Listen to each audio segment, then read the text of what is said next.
On a opéré cette nuit largement dans la bande de Gaza, 34 cibles terroristes frappées par les avions de chasse israéliens. On retrouve dans le sud d'Israël, dans la ville de Sderot, notre envoyé spécial Maël Benoliel.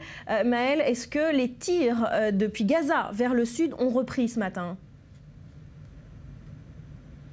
Oui, alors écoutez Barbara, effectivement, il y a quelques instants seulement, nous avons pu voir en direct un lancement de roquettes depuis Gaza qui s'est abattu apparemment sur la ville de Sderot, puisque nous nous trouvons à quelques centaines de mètres seulement de Gaza et de la frontière, comme vous pouvez le voir derrière moi.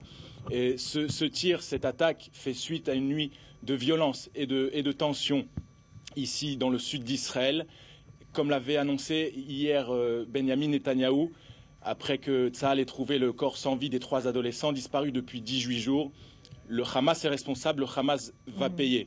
Alors officiellement, il est difficile de relier l'attaque qu'il y a eu hier soir, qu'il y a eu cette nuit, pardon, de la part du Hamas avec les déclarations de Benjamin Netanyahou. Ce que je peux vous dire, c'est que sur les coups de 2 heures du matin, Tsahal a attaqué 34 cibles terroristes appartenant au Hamas ou au djihad islamique en l'espace de 10 minutes. Des tirs donc ciblés qui ont été répondus, par d'autres tirs de roquettes au nombre de 4 jusqu'à celui-ci, faisant des dégâts matériels du côté de Eshkol. Et à noter aussi pas de blessés, mais à noter aussi qu'une femme a été hospitalisée en état de choc avancé. Maël Benoliel depuis Sderot, merci. On vous retrouve évidemment tout au long de cette édition. Également opéré largement cette nuit dans la bande de Gaza. 34 cibles terroristes ont été visées par les avions de chasse israéliens. Plutôt 3 roquettes avaient été tirées sur le sud d'Israël. On va retrouver sur place Maël Benoliel dans la ville de Sderot. Quelle est la situation ce matin ? Oui, alors écoutez, nous nous trouvons actuellement à l'endroit même où est tombée la dernière roquette plus tôt ce matin.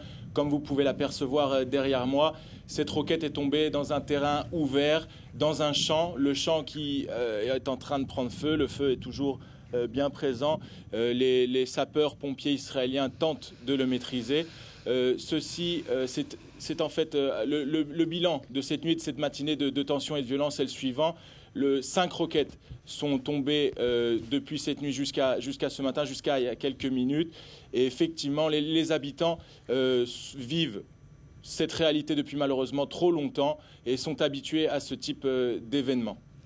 Maël Benoliel depuis Sderot, merci d'avoir été avec nous ce matin. Ali, vous voulez réagir ? Barbara, c'est vrai que le cabinet israélien va maintenir